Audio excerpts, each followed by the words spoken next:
जितने भी लोग रजिस्ट्रेशन किए थे सबके मेल पे मैंने कंटेंट भेज दिया था, एक लिंक था ड्राइव का।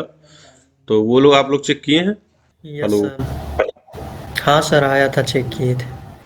अभिषेक आज आप ही ने था क्या जो वो सोलर वाला भेजा हाँ था? सर। हाँ सर, मैं ही था। क्या प्रॉब्लम आ रही है आपकी, बताइए।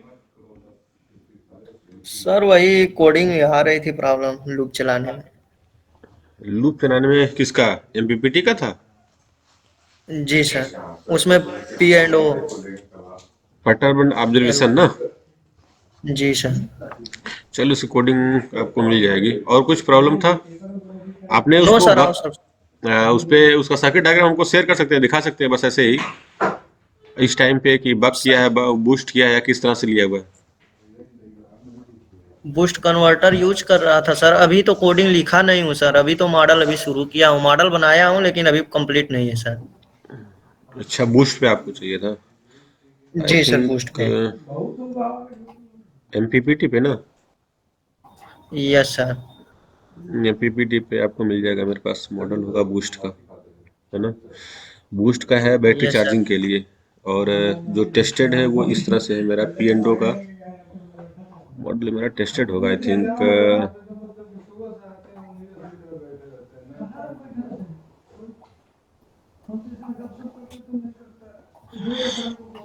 देखते हैं रन करता है कि नहीं। है मेरे पास, मैं आपको शेयर कर दूंगा फाइल। Okay sir. देख लेते हैं, रन कर रहा है तो आपको शेयर कर देते हैं। और फ्रीक्वेंसी रिस्पांस में वो होमवर्क जो मैंने दिया था असाइनमेंट के लिए, कितने लोग किए असाइनमेंट? यस सर, किए हैं, मेरे कुछ पास तो हुआ है, केवल कुछ एक या नहीं दो हुआ। लोग का आया था, आई थिंक शिवम ने भेजा था और किसी ने नहीं। कितने लोग किए थे असाइनमेंट?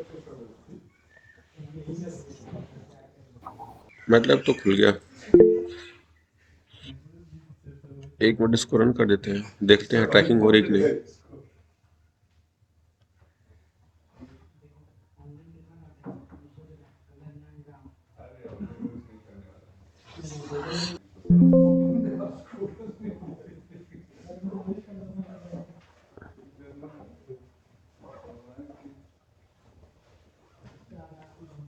ट्रैकिंग है, इरेडियंस चेंज हो रहा है।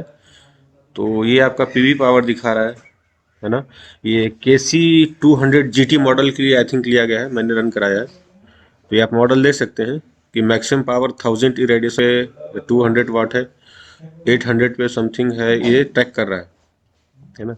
अगर इसको और क्रॉस चेक करना चाहते हैं तो मैं आपको दिखा देता हूँ कैसे क्रॉस चेक किया जाता है। अगर आप कोई भी इस मॉडल को इस तरह से रन करेगा, तो जैसे मैंने लिया है 1800, 600, 400, 200, 1000। अब देखिए मेरा ये मॉडल है जो पावर ट्रैकिंग दिखा रहा है। अब मैं इसको प्लॉट करता हूँ यहाँ पे। अगर किसी को चेक करना हो ना कि एमपीपी कैसे वर्क करता है, तो यहाँ पे देखिए वोल्टेज के रिस्पेक्ट में पावर का प्लॉट दिया हुआ है। देखिए ये जो है 1000 के रिस्पेक्ट में है, तो यहाँ पे 200 वाट की पावर ट्रैक करनी चाहिए, ये आ रही है। यहाँ पे देखिए 1000 के रिस्पेक्ट में 200 की पावर ट्रैक हो रही है। और 800 के रिस्पेक्ट में 161 आना चाहिए। तो अगर आप इसको देखेगा ना, ये 161 के अप्रॉक्स है, क्योंकि 150 यहाँ पे आ रहा है, तो ये 160 के अप्रॉक्स है। अगर आप इसको जूम करेंगे तो दिख जाएगा आपको। Yes sir.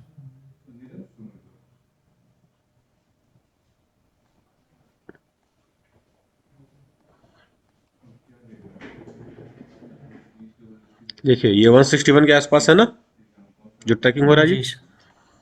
और फिर यहाँ पे आप अगर आते हैं नेक्स्ट 600 पे, तो 121 आना चाहिए। तो इसको मैं 121 दिखा दे रहा हूँ, यहाँ पे ट्रैकिंग होगा 121 का। देखिए ये 120 यहाँ पे है, 122, 121 के आसपास की ट्रैकिंग है ये। और नेक्स्ट यस 400, सर। 400 के लिए 81 आना चाहिए ना आपका। ये देखिए 81 के आसपास की ट्रैकिंग ये रही।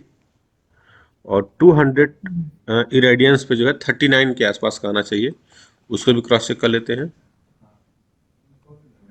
यहाँ पे आपका आ जाएगा, ये देखिए 39 के आसपास की ट्रैकिंग है कि नहीं ये? Yes sir. तो इसका मतलब कि मेरा सभी मतलब कि जो अवेलेबल इरेडियंस मैं इसको इनपुट कर रहा हूँ ट्रैकिंग करने के लिए। मैं यहाँ पे देखिए इरेडियंस मैंने दो लिया है, फिक्स और कांस्टेंट। यहाँ पे फिक्स है मेरा कांस्टेंट, और ये वेरिएबल मैंने लिया है इसको स्टेट जनरेटर से। मैं इस समय इसको फिक्स टेम्परेचर 25 पे और इरेडियंस चेंज करके रन कराया था। तो ये पूरा का पूरा ट्रैकिंग है। 200 वाट की है, 161 वाट, 121 वाट, 81 वाट, 31। इसका मतलब वो वर्क कर रहा है। जितना इसका पैरामीटर है उतना आपको आउटपुट में ट्रैक होकर के आ रहा है। ठीक है ना। यस सर, ये तो इसकी कांस्टेंट वैल्यू जैसे कैपेसिटर की हुई, रेसिस्टेंस की हुई, और जो है कि आरसी जो यूज किया गया है, इसका हम कैसे जो है कि यही पैरामीटर डालेंगे अंदर? देखिए, इसका दो मेथड होता है। एक तो ये होता है कि जी सिस्टम डिजाइन एक पार्ट होता है कंट्रोल सिस्टम का। तो सिस्टम डिजाइन में क्या होता है ना कि हम डेल्टा आईएल डिसाइड कर लेते हैं। अगर उसका कोड देखना चाहेंगे तो मैं दिखा सकता हूँ उसका कोड कैसे होता है। बक का मैंने डिजाइन किया था इसमें। एक मेरे पास कोडिंग पड़ा हुआ है कि अगर हमको बक कन्वर्टर या बूस्ट कन्वर्टर डिजाइन करना हो तो उसका हम कैसे वो डिजाइन करते हैं। एम फाइल मेरे पास उसकी पड़ी हुई है, मैं आपको थोड़ा समझा देता हूँ। एक्चुअल में ना उसमें हम लोग पैरामीटर डिसाइड करते हैं। जैसे आप लिटरेचर सर्वे करिएगा तो उसमें आता है कि हमारे पास अगर डेल्टा आईएल लिमिटेड है कि हम जो इंडक्टर करंट में रिपल चाहते हैं वो, और डेल्टा वीसी जो हमारा कैपेसिटर वोल्टेज होता है। तो अगर हम दो चीज जी लिमिट करें कि मेरे पास जो कैपेसिटर है या आउटपुट का जो वोल्टेज है उसका फ्लक्चुएशन 0.5 वोल्ट हो या 10% या 5% लेके चलते हैं, तो इसका इंडक्टर करंट का हम लोग हार्डली 5% लेके चलते हैं और कैपेसिटर वोल्टेज का 1% फ्लक्चुएशन लेके चलते हैं। और उस हिसाब से जब हम इसको करते हैं ना, मतलब कि कितने फ्रिक्वेंसी पे ऑपरेट कराना हो, मुझे वो मॉडल मिल जाता है, वो दिखाता आपको। उसमें यही सब दिया गया है कि हम उसके पैरामीटर कैसे डिसाइड कर लेते हैं। एक यस एम फाइल है मेरे पास, ये है। नहीं ये नहीं, ये तो उसके लिए है। उसमें इसी पैरामीटर पे हम लोग डिसाइड करते हैं। जैसे डेल्टा आईएल बेसिकली और डेल्टा वीसी, ये दो चीज़ें होती हैं। वो डिसाइड करती हैं कि हमको कितना करंट चाहिए होता है। उसी के बिहाफ पे हम लोग, जैसे वेरिएशन होता है ना जो ट्रांजिएंट, कि करंट का आपका करंट इंडक्टर करंट कितना वेरी करेगा और कैपेसिटर वोल्टेज कितना ट्रांजिएंट में जाएगा, उसी के बिहाफ पे हम डिजाइन करते हैं। यस एक तो ये मेथड हो गया। दूसरा मेथड हम लोग ये अप्लाई करते हैं कि कोई एक रेफरेंस पेपर आप उठाइए, है ना। जी सर। हाँ, कोई जर्नल का पेपर उठा लीजिए और उसने अगर काम किया हुआ तो वो अपना उसमें पैरामीटर शो किए रहता है। Okay sir. तो जैसे मैंने क्या पैरामीटर लिया मैं आपको शो कर दे रहा हूँ। इंडक्टर 1 मिली हेनरी का है, कैपेसिटर जो है मैंने 1200 माइक्रोफैराड का लिया है, आउटपुट वोल्टेज मैंने 12 वोल्ट लिया है, बैटरी चार्जिंग के लिए लगाया था मैंने इसमें। और फ्रीक्वेंसी 20 किलोहर्ट्ज़ की है। ड्यूटी साइकिल जो लिनराइज्ड मॉडल है वो 0.5 के लिए, क्योंकि तो इस तरह से अगर आपको पैरामीटर लेने हो तो आप पेपर के रेफरेंस से लीजिए, वो आसान पड़ता है क्योंकि आप लोग बीटेक लेवल पे हैं, इतना आप लोग को ज़्यादा नहीं पढ़ना है। तो आप कोई भी एक जर्नल का पेपर जो आप मतलब जिसको देख के जैसे होगा ना कि उसमें आपने देखा होगा कि हाँ उसमें एमपीपीटी पी एंड ओ लगा करके उसने बूस्ट कन्वर्टर डिजाइन किया होगा। तो यस सर। वहाँ से आप उसका पैरामीटर ले करके उसको कोड कर दीजिए रेफरेंस पेपर करके, और उसको आप यूज कीजिए। उस पर कोई ऑब्जेक्शन नहीं हो सकता किसी का। ठीक है ना। Okay sir. और कोडिंग मैं आपको भेज दूंगा। कोडिंग बेसिकली इसकी ये होती है, देख लीजिए। ये यूजर डिफाइंड फंक्शन होता है। ये फोटो दिख रही है सबको। Yes sir. ठीक है। बेसिकली होता है कि जब आप वी आई कर्व ड्रॉ करते हैं और पी वोल्टेज के रिस्पेक्ट में पावर का और वोल्टेज के रिस्पेक्ट में करंट का, यहाँ पे देखिए बेस में आपका वोल्टेज लिया गया है और जो आपका वाई एक्सिस है वो करंट भी है और पावर भी है। तो आपको तो ये पता ही होगा कि पीवी जो है एज ए करंट सोर्स काम करता है ना। Yes sir. तो इनिशियली क्या होता है ना, उसका वोल्टेज देखिए। अगर वोल्टेज देखिए कि इनिशियली वोल्टेज अगर यहाँ पे आप बढ़ा रहे हैं तो इसका करंट धीरे धीरे डिप होते होते होते होते होते यहाँ पे करंट आकर के जीरो हो जाता है। जब आप उससे मैक्सिमम वोल्टेज लेना चाहेंगे ना तो वो आपको वीओसी देगा, मतलब कि ओपन टर्मिनल वोल्टेज। एक्चुअल में इसकी ट्रैकिंग इधर से देखनी चाहिए। मैक्सिमम आपका वोल्टेज इतना मिल रहा है और जैसे जैसे आप लोड की वैल्यू बढ़ाएंगे उससे क्रॉस का वोल्टेज बढ़ेगा, क्योंकि आई आर बढ़ेगा ना उसका, जो भी रेजिस्टेंस होगा अगर उससे क्रॉस करंट बढ़ेगी तो वोल्टेज बढ़ेगा धीरे धीरे। जैसे जैसे वो घटेगा, देखिए इसका पावर जो होता है वो कुछ इस तरह का स्टीपी आता है, वो लीनियर नहीं होता, नॉन लीनियर होता है, इसीलिए इसको नॉन लीनियर कहा गया है। और अगर हम एमपीपीटी रन करना चाहते हैं तो हमारा जो ऑब्जेक्टिव होता है कि हमारा ये जो पीक है इसको गेन करना। ठीक है ना। इसमें पॉइंटर आ यस जाएगा सर। क्या। इसमें आई थिंक पॉइंटर मार्कअप आता है। अच्छा आता है। तो हमारा ये जो पॉइंट होता है एमपीपीटी का, इसको गेन करना हमारा ऑब्जेक्टिव होता है। तो अब हम क्या करते हैं, इस पूरे रीजन को ना बेसिकली 3 पार्ट में डिवाइड करते हैं हम लोग। अभी इसमें कई पार्ट में डिवाइड किया गया है, मैं जो बताता हूँ। देखिए ये हमारा एमपीपीटी का बेस पॉइंट है। ठीक है। इसके इधर अगर हम चलते हैं तो हम ये देखते हैं कि अगर कहीं से भी मेरा पॉइंट, सपोज यहाँ पे मेरा कहीं पे ये मेरा पावर का कोई पॉइंट ट्रैक कर रहा है, अब ये देखेगा कि ड्यूटी साइकिल, जैसे अगर मैं बक कन्वर्टर लिया हूँ तो मेरे केस में क्या होगा कि ड्यूटी साइकिल बढ़ेगी तो वोल्टेज क्या करेगा, घटेगा या बढ़ेगा। बक हो या बूस्ट हो, ड्यूटी साइकिल बढ़ने पे क्या होता है, वोल्टेज, नहीं याद आ रहा। हेलो, यस सर, क्या होता है ड्यूटी साइकिल बढ़ने पे, वोल्टेज बढ़ेगा सर, ड्यूटी साइकिल बढ़ेगी तो। हाँ, क्योंकि V out is equal to D into V in होता है। जी सर। तो ये डी जैसे बढ़ेगा आपका आउटपुट वोल्टेज क्या करेगा, बढ़ेगा। बस अंतर इतना होता है ना कि ये 0 टू वी इन बढ़ता है ना। Yes sir. और बक में जाएंगे तभी आपका ड्यूटी साइकिल बढ़ने पे वो क्या होता है, वोल्टेज बढ़ता है। यहाँ पे क्या होता है, we output divide by 1 minus D, यही होता है बक का। 1 - D। हाँ, बस इसमें ये या होता है कि जो आउटपुट वोल्टेज होता है ना, वो वी इन से लेकर के इन्फिनिटी, आइडियली अगर बात करें वी इन से लेकर के इन्फिनिटी तक बढ़ता है, डी बराबर 1 पे इनफाइनाइट हो जाता है।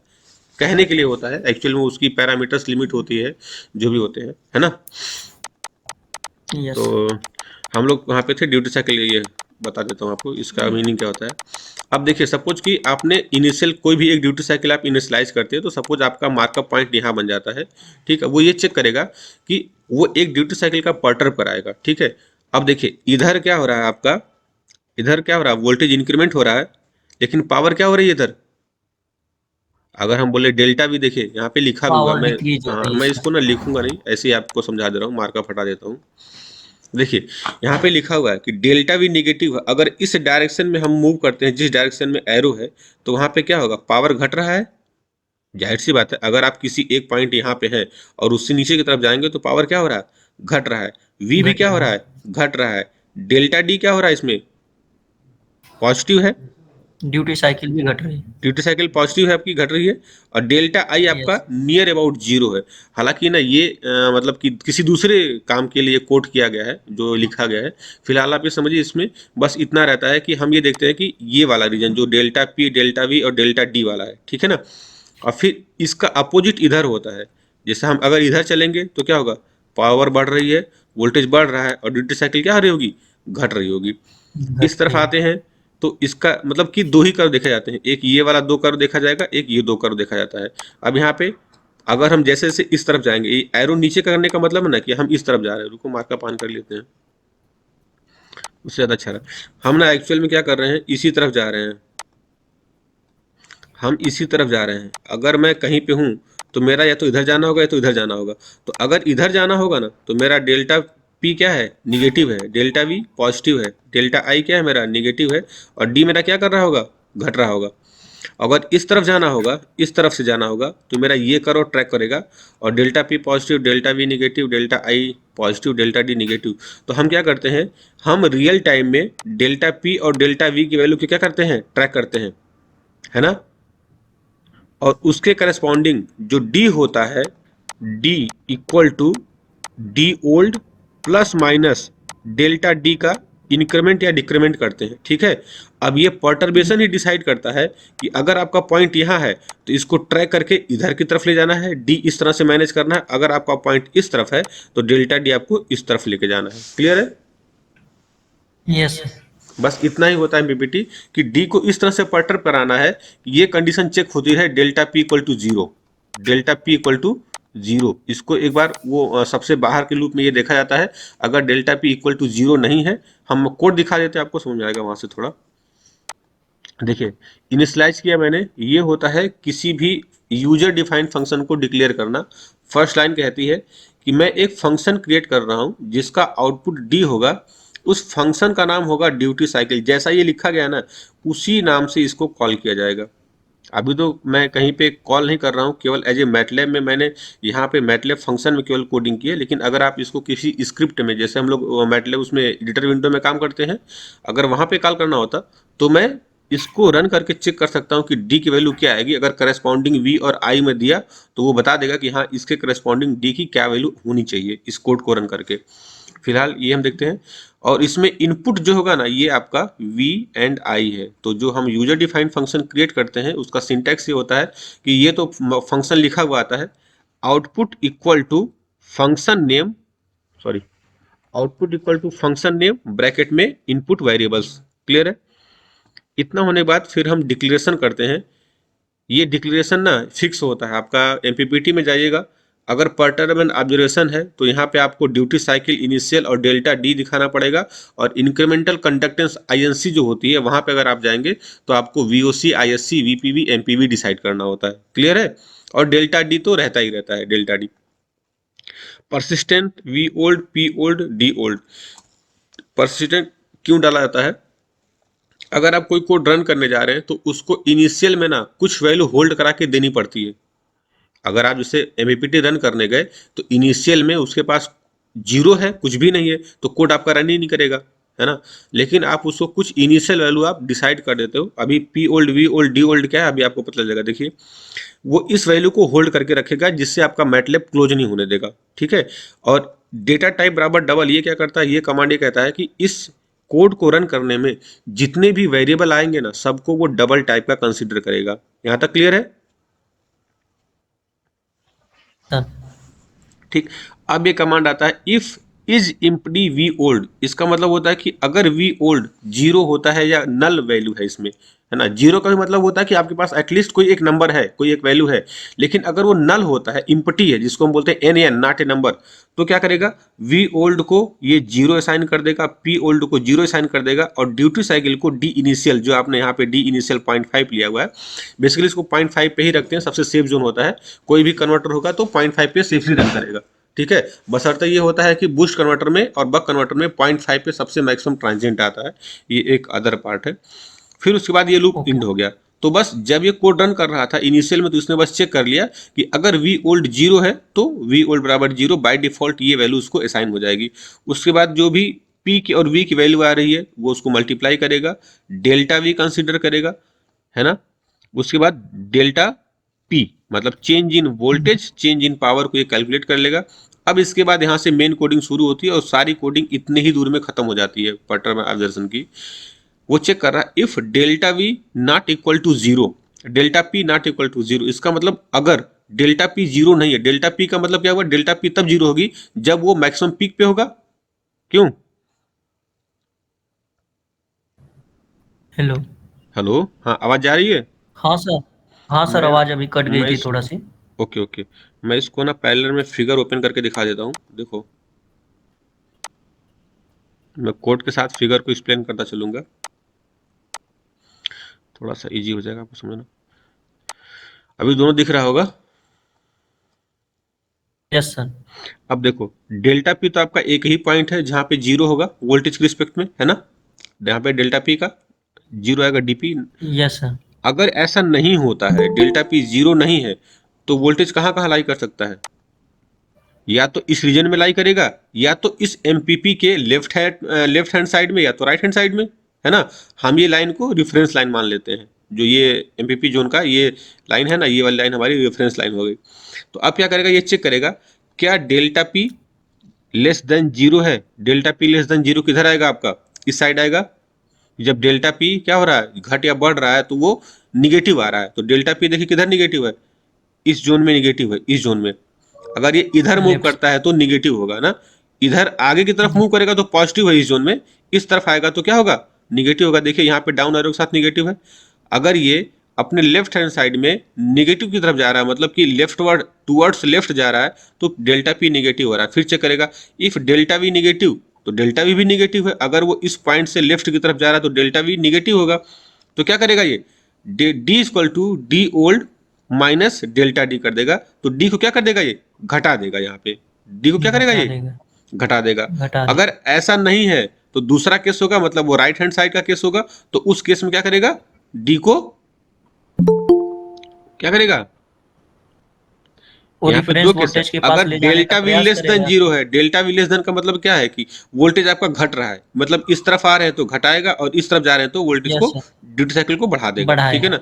और सिमिलर केस ड्यूटी में यहाँ साइकिल पे, को बढ़ा देगा। हाँ, और ये इल्स जो लगा है ये delta P greater than zero के लिए लगा हुआ है, ठीक है ना। जी सर, मतलब ये यस सर, यहाँ से लेकर के यहाँ तक ये delta we less than zero के लिए अगर ये ट्रू हो तो ये वाला कर दे, और नहीं ट्रू हो तो ये वाला कर दे। यही तो कमांड था इफ का, जी इफ सर, इल्स वाले में यही था, यस सर, ठीक। ये समझ में आ गया। अब जैसे ही ये कोड खत्म होता है ना, तो अगर ये भी नहीं हो रहा, delta V equal to zero हो जाएगा, तो डी बराबर डी ओल्ड कर दे। इसका मतलब है कि अगर जहां पे डेल्टा पी आपको अचीव हो गया इक्वल टू जीरो, तो वहां पे जो प्रीवियस वैल्यू थी डी की, इस कोड में कहीं भी जो डी असाइन हुआ हुआ, चाहे इस स्टेज पे, चाहे इस स्टेज पे, चाहे इस स्टेज पे, चाहे इस स्टेज पे, वो वही वैल्यू क्या करेगा, होल्ड कर लेगा। इसका मतलब एमईपी हमारा अचीव हो गया है। तब इनिशियल जो कोड यहाँ से इंड देखे इफ चला था, वो इस इंड तक आके खत्म होता है।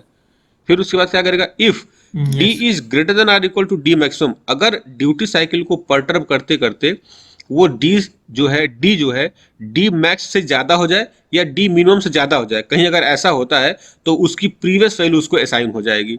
जैसे अगर मान लीजिए कि सपोज वो यहाँ पे था, ठीक है, और वो गलत ट्रैक में फंस गया, तो उसको डी मिनिमम से ही फिर से वापस कर देना है। फिर यहाँ पे कहीं गलत ट्रैक में फंस गया तो उसको फिर वापस कर देना है। तो जो डी मिनिमम यस, और डी मैक्सिमम असाइन करते हैं उसकी बाउंड्री लिमिट होती है कि परटर्ब करते समय अगर वो लेफ्ट साइड में गया परटर्ब करते हुए, तो यहाँ से उसको वापस हो जाना है, और राइट साइड में गया तो उसको वहां से वापस हो जाना है। तो ये लिमिट हम लोग पहले से दे देते हैं कन्वर्टर केस में। तो आपका जो डी होता है जो करेक्ट, परटर्ब करता है एक्चुअल में, आपका परटर्ब एंड ऑब्जर्वेशन इसीलिए कहा गया है ना कि वो एक इनिशियल वैल्यू से लेकर के एक बार लेफ्ट जाएगा, एक बार पूरा राइट जाएगा। उस केस में जहां इसको ये मिल जाएगा वहीं पर रुक जाएगा। जैसे सपोज इनिशियल यहां से शुरू होता है, तो ये चाहे इधर भागेगा चाहे इधर भागेगा। सपोज पहला कोड आपका इधर भागता है, तो ये भागते भागते इधर जाएगा, फिर वहां से वापस होते होते फिर यहाँ पे आके चेक कर लेगा, और जहां पे ये वैल्यू मिलेगी फिर वहीं पे ये लूप में फंस जाएगा। होल्ड हो जाए, हाँ, होल्ड नहीं होता है। अभी आप पैटर्न ऑब्जर्वेशन का डिसएडवांटेज पढ़िएगा ना, तो उसमें क्या रहता है कि ये किसी एक वैल्यू पे ना जंप करता रहता है, क्योंकि डी कभी भी फिक्स नहीं हो रहा है। सपोज यहाँ पे कोई भी एक स्टेप साइज लेंगे, तो सपोज यहाँ पे आप पहुंच गए, तो यहाँ से फिर ये चाहेगा कि डेल्टा पी मेरा नहीं है पॉजिटिव हुआ, तो इधर इसको धकेल देगा, ये इसको इधर कर देगा। तो किसी एक पॉइंट के अबाउट क्या करता है आपका, उसको जंप कराता रहता है। इसीलिए देखिए, अगर जंप, आपने ध्यान दिया होगा, तो जो मैंने सिमुलेशन रन कराया था ना, यस, देखिए सिमुलेशन का डेटा आप देखिएगा, तो यहाँ पे देखिए स्विचिंग अगर आप ध्यान दें तो देखिए ये स्मूथ नहीं होती है। देखिए, देख रहे हैं, ये पटर पर आता था किसी एक वैल्यू के अराउंड क्या करता है ये, मतलब कि ये डी जो है ना, यहाँ से देखिए जो डी हो रहा होगा आपका डेल, जो डी की वैल्यू होगी ना कुछ इस तरह से पटर कर रही कि यहाँ से यहाँ तक करिए, वो बार बार पावर देखिए इस तरह से बढ़ रहा घट रहा बढ़ रहा घट रहा इतनी वैल्यूज के लिए, है ना। जी सर, तो वो अप्रॉक्स पी के ही रहेगा, लेकिन वहां पे कुछ एक स्मॉल डी के लिए वो चेंज आता रहता है। जो डेल्टा डी आप चूज करते हैं कोड में, डेल्टा डी आपने चूज किया है ना इनिशियल में, यस सर, तो इस वैल्यू से वो उसी स्मॉल चेंज, एमपीपी, वेरी हाँ स्मॉल चेंज है सर, हाँ, वो जीरो स्मॉल जो, जीरो, हाँ, जो आपका ये मैक्सिमम पावर होता है ना उसी के अप्रॉक्स ही घूमता रहता है। यस सर, चलिए, अब कोड आपको समझ में आ गया होगा एमपीपी का।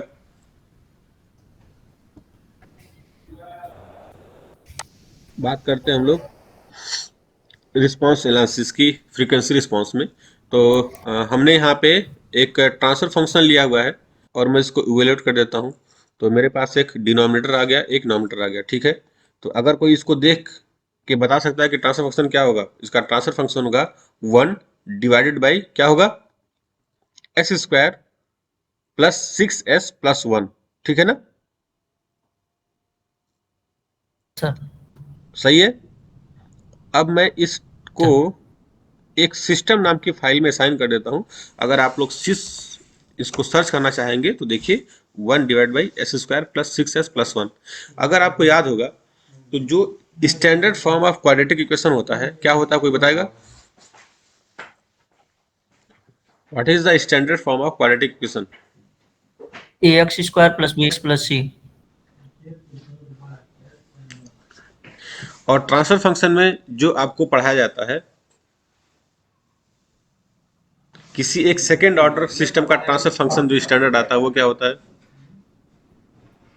आप लोगों ने आरसी सीरीज सर्किट पढ़ी होगी, पैरेलल सर्किट पढ़ी है, जहाँ पे 2 स्टोरिंग एलिमेंट होते हैं, उनका ट्रांसफर फंक्शन जो आता है वो क्या यस आता है square plus 2 zeta omega S plus भाई? Omega omega N, square omega N square, omega N square. Omega N square divided by होता है ना ट्रांसफर फंक्शन, अगर पूछा जाएगा जी आपसे। Omega N square divided by S square plus 2 omega 2 zeta eta 2 omega zeta S omega plus N, omega N square.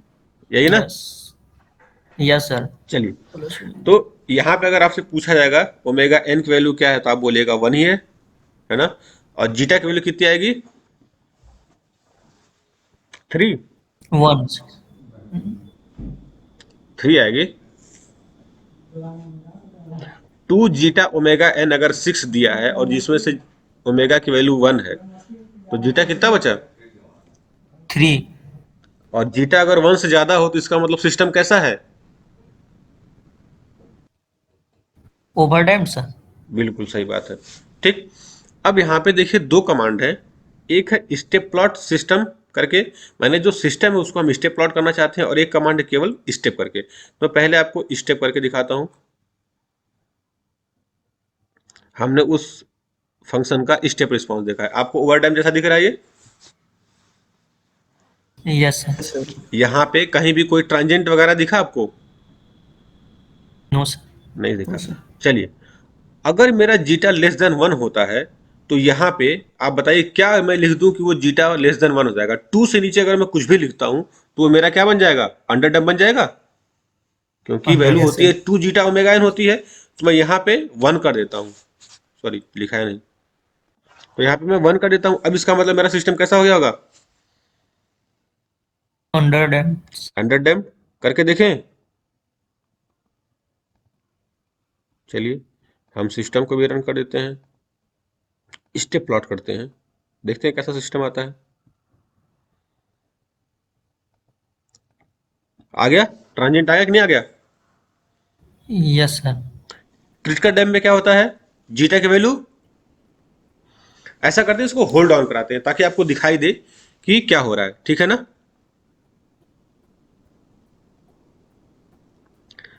Hello, yes sir. तो मैं, अगर आपको डिस्टिंग्विश हो रहा है तो ठीक है, वरना एक में तीनों को प्लॉट को लाया जाए, बताइए क्या किया जाए? तीनों को सर एक में लाया जाए तो चलिए, मैं आप लोग विजुअलाइजेशन को होता है। एक दूसरा तरीका बताता हूं, ये आप लोग कभी कीजिएगा।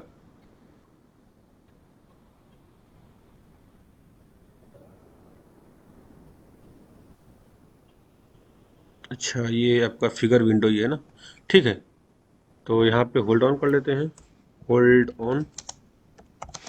ठीक, अब हम क्या करते हैं, यहाँ पे 3 तरह के सिस्टम लेके आते हैं। अगर मेरे पास सिस्टम दिया हो तो मैं डायरेक्टली प्लॉट कर सकता हूँ ना।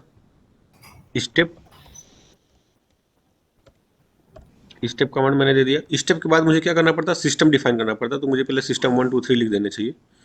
सिस्टम 1 हो गया, इंटर SYSTE सिस 2 मैं लिख देता हूँ, है ना? और एक सिस्टम में 3 लेता हूँ, SYS 3, सिस्टम 3 मेरा हो गया। और मैं यहाँ पे नम मेरा वही रहेगा, और D1 D2 D3 कर देता हूँ। D1 मेरा रहेगा यहाँ पे, उस टाइम मैंने 3 लिया था, है ना? Control C, enter control V कर दिया मैंने। यहाँ पे D2 हो गया, उसके नीचे मेरा D3 हो गया, D1 D2 D3 हो गया। तो मेरा जब 3 रहेगा तो रहेगा ये ओवर डैम्प, और 2 रहेगा तो क्रिटिकल डैम्प। यहाँ पे अगर 2 रहता है और 1 रहेगा तो अंडर डैम्प। क्लियर है? यस सही है सर। ना? तो चलिए कर देते हैं काम। इसका इतना यहाँ हो गया, इसका यहाँ हो गया, और इसको यहाँ पे कर देते हैं। ठीक है, ये हो गया आपका 2 हो गया, ये आपका हो गया। Control we system 1, control C हो गया है, ये हो गया 1 2 3 हो गया। और मुझे इसके पहले एक बार होल्ड ऑन कमांड देखते हैं कि होल्ड ऑन प्लॉट पे तो काम करता है क्या, इस पे काम कर सकता है क्या? होल्ड ऑन कर दिया मैंने, और मैंने इसको तीनों को रन कर दिया। देखिए काम कर गया होल्ड ऑन। यस तो ये आपका रहा अंडर डैम्ड, ये रहा आपका क्रिटिकली डैम्ड, और ये आपका रहा ओवर डैम्ड। इसमें हम लोग लीजेंड ऐड कर सकते हैं, सिस्टम 1 2 3, है ना, देख रहे हैं। सिस्टम 1 कैसा था आपका? ओवरडैम्प्ड था सर। सिस्टम 1 तो ब्लू लाइन से दिखा रहा है, देखिए ये, इसको हम लोग हाईलाइट कर लेते हैं यहाँ से, और कलर यही रहेगा, लाइन विड्थ थोड़ा सा बढ़ा देते हैं, अच्छा दिखेगा, और इसका नाम लिख देते हैं ओवरडैम्प्ड।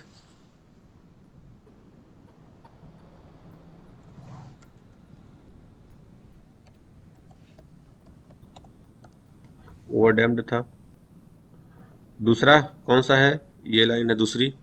अगर आपको कभी कंफ्यूजन हो दूसरी लाइन कौन सी है ना, अच्छा ये फिगर विंडो है, अच्छा ये हटा के देखिए, यहाँ पे मैंने क्लिक किया,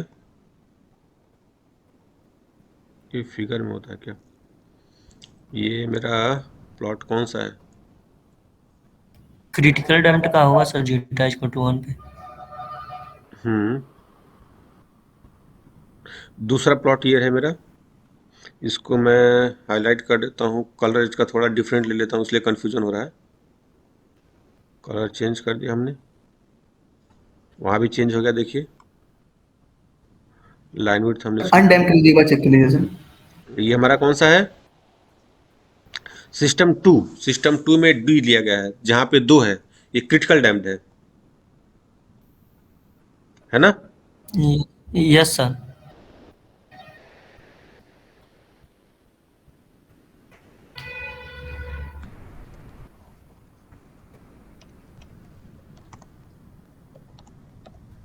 क्रिटिकल डैम्ड हो गया, और ये आपका क्या हो गया?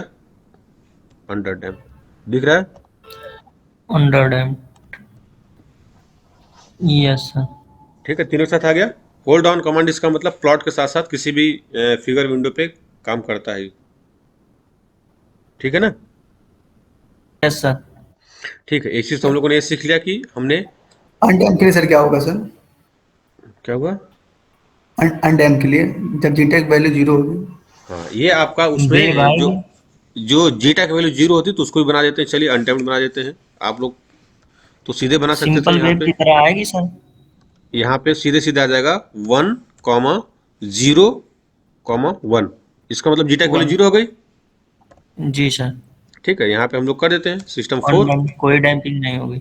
हाँ, सिस्टम 4 कर दिया हमने, equal to T F bracket में एन कॉमा डी 4, हो गया। बस कुछ नहीं करना था, यस यहाँ सर। पे आपको कंट्रोल सी करना है, यहाँ पे कंट्रोल वी कर देना है, यहाँ पे सिस्टम 4 कर देना है। क्योंकि मेरे पास सब कुछ पहले से है, तो मैं केवल सिस्टम सॉरी D4 को मुझे रन कराना पड़ेगा, क्योंकि D3 तक डेटा देखिए वर्क स्पेस में है। तो मैंने केवल D4 को इवेलुएट कराया, D4 को मैंने ऐड कर दिया, फिर मैंने सिस्टम 4 को सप्रेस किया और केवल सिस्टम 4 को रन करा दिया, ताकि इसको पता लगे कि सिस्टम 4 क्या चीज़ है, और फिर मैंने स्टेप सिस्टम 4 को रन करा दिया। अब देखिए क्या हुआ, इसका जो ऑक्सीलेशन था, उसका जो विड्थ है वो 2 के आसपास जा रहा है ना, ये देखिए, आप लोग को दिख रहा है? ऐसा करते हैं, hold yes. Yes down sir. हटा देते हैं, होल्ड डाउन हटा कर होल्ड ऑफ करके इसको हटा देते हैं। अभी वो ऐसा क्यों आ सर रहा है उसमें प्लॉट? हाँ सम बताइए, पार्ट ले लेते हैं। नहीं समझा मैं, हेलो, देखिए अभी क्या हो रहा है ना, कि ये जो है इसका मैं अगर एनालिसिस करूंगा, अभी ये वैल्यू आपको दिख रही होगी, इसका ऑक्सीलेशन 0 से लेकर के 2 तक जा रहा है ना? हेलो, एडिट एक्सिस इसको हम लोग चेंज करते हैं, इसको ले चलते हैं, मैं क्या कहने जा रहा था, हाँ, इसको जूम करते हैं, इसका एक्सिस जो है हम लोग डिफाइन कर लेते हैं, प्रॉपर्टी एडिटर।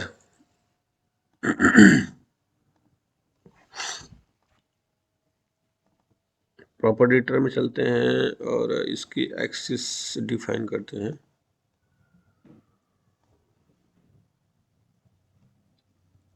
इसमें इसके एक्सिस आते तो है, कहाँ चले गए? लिमिट एक्स की दिया है और वाई की लिमिट 2 तक दिया है, तो मैं इसको 5 तक कर देता हूँ और इसकी लिमिट मैं कर देता हूँ, अच्छा नहीं, इसको 2 ही तक करते हैं, 3 तक कर देते हैं, ठीक है। और इसकी लिमिट हम लोग करते हैं केवल 0 से लेके 1 तक, ठीक है। 1 नहीं, इसका 100 कर देते हैं, देखते हैं क्या आता है।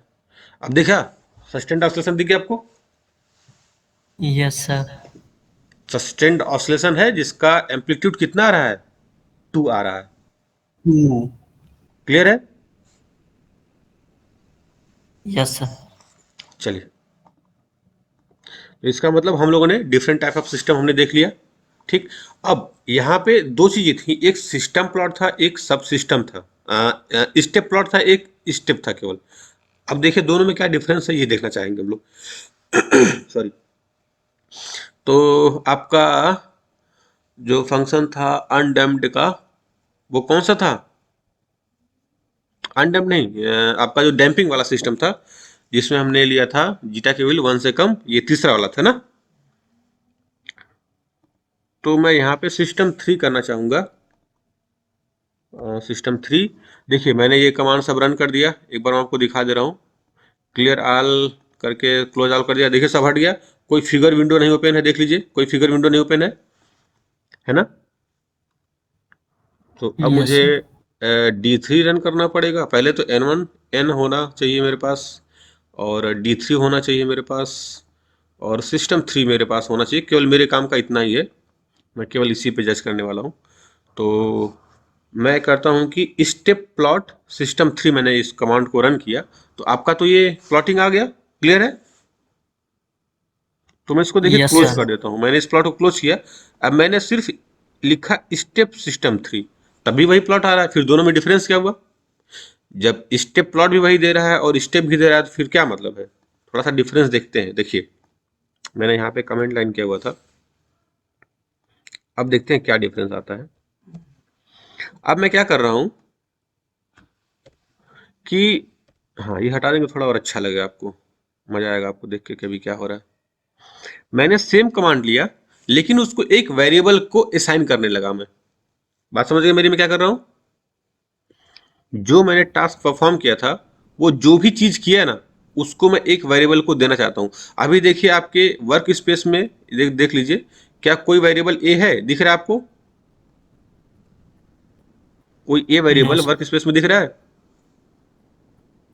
No sir. No sir. नहीं दिख रहा है। चलिए, मैंने सिर्फ पहला कमांड प्लॉट किया।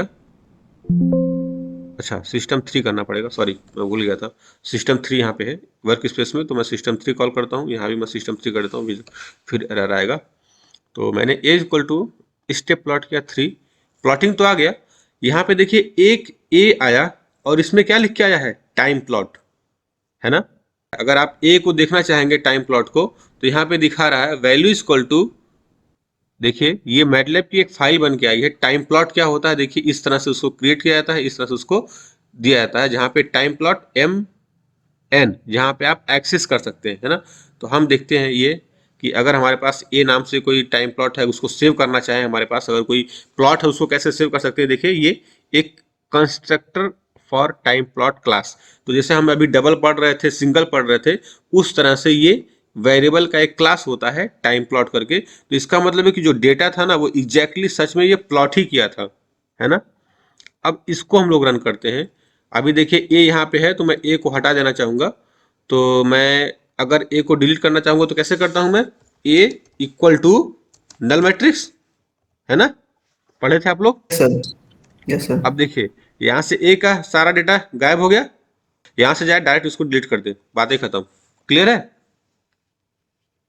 यस। अब मैं क्या किया, आपको इस बार मैं रन कराऊंगा ए इक्वल टू स्टेप 3 करके, स्टेप वाला कमांड।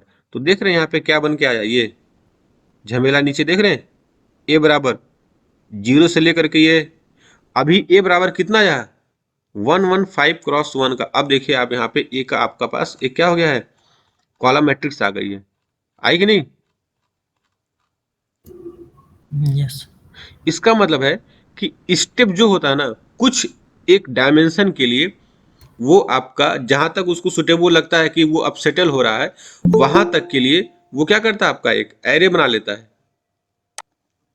है ना, वो क्या करता है उस एरे को बना करके प्लॉट करता है। स्टेप में ये होता है कि आपके पास वो सारे पॉइंट्स अवेलेबल होते हैं, और स्टेप प्लॉट जो होता है वो केवल और केवल एक किसका टाइम, किसका था टाइम प्लॉट क्लास का। अगर हम इसको बी करके देखते हैं, यहाँ पे बी कर देते हैं, अब देखिएगा इसको अगर मैं प्लॉट करूंगा, देखिए इसका क्लास क्या था, बी बराबर टाइम प्लॉट। ये डबल क्लास का वेरिएबल है ना, इसका मतलब कि आप इसको यूज कर सकते हैं। और टाइम प्लॉट का थोड़ा सा टफ होता है, इसलिए मैं आपको नहीं बता पा रहा हूँ। देखिए यहाँ पे लिख क्या रहा है, 1x1 rest pack dot time plot, मतलब इसका क्लास जो है वो टाइम प्लॉट का है। और डबल वाले पे करेंगे तो दिखेगा 115x1, एक मैट्रिक्स है जिसका कॉलम कितना है, रो कितना है 115, कॉलम कितना है 1, और ये डबल क्लास का है। हमको फायदा किसमें है ये देखिए, इसको यूज कर सकते हैं टाइम प्लॉट को, थोड़ा सा डिफिकल्ट है, लेकिन कॉलम वाला हमारा सबसे ज्यादा काम का आता है। क्यों, देखिए मेरे पास ना अगर सिर्फ मैं प्लॉट कमांड डालूंगा ए का, मेरे पास मैट्रिक्स कौन सी बनी है, ए वाली, मैं ए को प्लॉट कर दिया, देखिए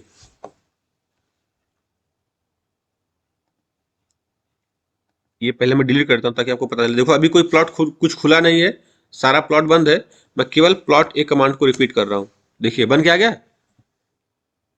यस सर। इसका मतलब होता है ना कि ये जो है आपको कभी भी डेटा देखना होगा, जैसे अगर मैं इस पॉइंटर को मूव कर रहा हूं, अगर आप देखना चाहते हैं इसमें मार्कर लगा करके कि सच में इसमें 115 डेटा है कि नहीं, तो मार्कर आपको याद है कैसे होता है, आता है, किसी को याद है मार्कर यहाँ पे लगाना, कोई लगाएगा प्लॉट ए पे। चलो मैं देखना चाहता हूँ कि उसमें 115 डेटा है कि नहीं, कैसे दिखाएगा, लाइन सॉलिड होनी चाहिए, हमको रेड चाहिए, माइनस और यस। और एस से स्क्वायर आता है, एस्टेरिक्स से एस्टेरिक्स आ जाता है, ठीक है। इस प्लॉट को हमने रन कर दिया, अब जरा देखते हैं, देखो एस्टेरिक्स हो गया। अब अगर आप काउंट करोगे ना, ये टोटल एस्टेरिक्स 115 बार आए हैं, कितने बार आए होंगे, 115 बार सर। ठीक है ना। तो ये किसका कमाल था, स्टेप का, स्टेप प्लॉट को नहीं। अब अगर हमको उसका फाइनल की टी बराबर 0 से, अभी देखो जैसे ये प्लॉट किया था स्टेप, मैं एक बार फिर से रन कर दे रहा हूं, केवल इसको स्टेप सिस्टम 3 को मैं रन कर रहा हूं, तो ये अपने हिसाब से 12 जो इसका था टाइम सीरीज का, टाइम सेकंड में ये वहां तक प्लॉट किया था। अच्छा हाँ, एक चीज और दिखाना था, ये देखिए जब स्टेप कमांड प्लॉट करते थे 12 सेकंड के लिए आता है, ठीक है ना, उतने में ही। लेकिन जब मैं केवल प्लॉट ए करता हूं, अभी देखिए मैं फिर से आपको करके दिखा दे रहा हूं, ये वाला प्लॉट, प्लॉट ए करके मुझे दिखा दे रहा हूं। अब देखिए इसमें टाइम का एक्सिस देखिए चेंज हो गया है, 120 तक गया है, क्यों, एक्चुअल में वो 115 तक प्लॉट किया है, ठीक है ना। तो वो बाय डिफॉल्ट एक एक के गैप पे उस वैल्यू को प्लॉट कर दिया है, क्लियर है, जी सर। ठीक। अब दूसरा चीज था कि अगर मैं उस एक्सिस को सॉर्ट करना चाहता हूं, जैसे मेरा ऑलरेडी 12 तक गया था ना, ये स्टेप प्लॉट मेरा अगर मैं देखूं, यहाँ पे स्टेप प्लॉट अगर मैं रन करता हूं तो ये 12 तक जा रहा है, लेकिन मैं चाहता हूं कि मेरा केवल 8 ही तक प्लॉट करे, या 6 तक प्लॉट करे, या 4 तक प्लॉट करे। तो मैं चलो 6 तक प्लॉट करके दिखाता हूँ, 6 से 8 कहाँ था, 8 तक करते हैं थोड़ा सा, यहाँ पे मैं इसको 8 कर देता हूँ, देखिए मैंने 8 कर दिया, ठीक है। अब इस प्लॉट को मैं रन करता हूँ तो ये क्या करता है, उसकी टाइम लिमिट को बाउंड कर देता है कि स्टेप रिस्पॉन्स तो है, लेकिन वो केवल 1 मिनट, अच्छा सॉरी यहाँ पे 3 होना चाहिए, मैं बार बार भूल जा रहा हूँ, मैंने इसको कॉल कर दिया। अब देखिए यहाँ पे एक्सिस केवल 8 तक की आ गई, क्लियर है। अगर आप बाउंड करना चाहते हैं कि हमको बस इतने ही दूर तक का रिस्पांस देखना है, तो आप इस तरह से उसको बाउंड कर सकते हैं, क्लियर है। जी सर। अब स्टेप इन्फो देखना है कि जो आपने स्टेप रिस्पांस निकाला, वो मैटलैब आपको उसके बारे में क्या क्या इंफॉर्मेशन दे सकता है। तो यहाँ पे मैं थोड़ा सा क्लियर कर लेता हूँ, क्योंकि वो थोड़ा लंबा चौड़ा लिखता है। मैंने इसको स्टेप इन्फो को रन कर दिया, आप देखिए राइस टाइम दिखा दिया आपको, है ना, आपको कैलकुलेट करना पड़ा नहीं। आप मैथमेटिक्स में होते ना, अभी कंट्रोल सिस्टम पढ़ रहे होते तो लेके फार्मूला बैठ जाते राइस टाइम का। ट्रांजिएंट टाइम दिखा रहा है आपको, सेटलिंग टाइम दिखा रहा है। सेटलिंग मिनिमम और सेटलिंग मैक्सिमम क्या होता है, जब फर्स्ट टाइम वो राइज करके जब 2 या 5% पे सेटल होता है, तो उस समय पहला मिनिमम वैल्यू उसका और मैक्सिमम दिखा देता है टाइम का, ठीक है ना। ओवरशूट दिखा देता है कि आपका जो सेटलिंग पॉइंट है उससे मैक्सिमम पहली बार वो कितना बार गया था, कितना परसेंट ऊपर गया था, ओवरशूट की वैल्यू दिखा देता है। अंडरशूट तो है ही नहीं, ये इसके पीक की वैल्यू दिखा रहा है और पीक टाइम की वैल्यू दिखा रहा है। पीक टाइम देखिए दिखा रहा है 3.59 पे, जरा चेक कर लेते हैं एक बार, कुछ तो चेक किया जाए भाई। अच्छा हमको एक बार फिर से वो रन करना पड़ेगा ना स्टेप, एक बार इसकी कैरेक्टरिस्टिक मिला लेते हैं। तो देखिए राइज टाइम 1.63, मतलब कि 10 से 90 तक कितना गया होगा, है ना, वहां तक का दिखा रहा होगा। ये 1 पे सेटल हो रहा है, तो इसका मतलब क्या हुआ, 90% तक कहाँ गया होगा, 1.6 पे दिखा रहा होगा उसका इंक्रीमेंट। ट्रांजिएंट टाइम दिखा रहा है 8, कहाँ तक ट्रांजिएंट टाइम था इसका, 8.079 करके दिखा रहा है। हमको पीक टाइम देखना था, पीक टाइम देखिए यहाँ पे कहीं आ रहा है। और एक दूसरा और टूल होता है इसका, अगर मैं सही हूँ तो इसमें आता है एक्सिस। एक्सिस का पार्ट, अच्छा एक चलो हम आपको दिखा देते हैं कि ये इसका काम क्या होता है। हमने एक कर दिया, ठीक है ना, एक हमने एक्सिस ले ली, और सपोज हमको यहाँ की वैल्यू देखने की, जूम करके कितनी आती है, तो यहाँ पे कंट्रोल सी करूंगा और इस एक्सिस पे कंट्रोल वी कर दूंगा। ये हो नहीं रहा, मैं करके देखूंगा, ट्राई करके एक बार, क्यों नहीं हो रहा है। इसमें एक्चुअल में क्या करते हैं, जैसे अगर आपको किसी प्लॉट का जूम व्यू दिखाना होता है, तो हम लोग उस एक्सिस को सेलेक्ट कर लेते हैं, उस प्लॉट को पहले सेलेक्ट कर लेते हैं, फिर इंसर्ट एक्सिस करते हैं, और फिर उस प्लॉट को कॉपी करके यहाँ पे पेस्ट करते हैं, और उसकी एक्सिस को हम लोग डिफाइन करते हैं। सपोज कि आपको केवल इतने से इतने दूर का देखना है, तो एक्स बराबर समथिंग से यहाँ से लेकर के यहाँ तक की वैल्यू को पुट करेंगे, और वाई बराबर इस रेंज से इस रेंज को पुट करेंगे, और केवल उसका जूम व्यू जो होता है ना इतने दूर का, वो दिखता है। तो ये क्यों नहीं हो रहा है, मैं इसको थोड़ा सा सॉर्ट आउट करूंगा। हम लोग स्टेप प्लॉट समझ गए थे, स्टेप इन्फो हम लोग समझ लिए क्या होता है, ठीक है। अब हम लोग देखते हैं यस। इम्पल्स का, इम्पल्स रिस्पांस कैसे निकालते हैं। अच्छा, इम्पल्स रिस्पांस और स्टेप रिस्पांस का बेनिफिट क्या, कोई बता सकता है, और दोनों में डिफरेंस क्या है और बेनिफिट क्या है, क्यों निकाला जाता है स्टेप रिस्पांस और इम्पल्स रिस्पांस, एनीवन। इस सवाल के साथ आज क्लास यही खत्म करते हैं, कल आपसे यहीं से शुरुआत होगी, ठीक है। Okay sir.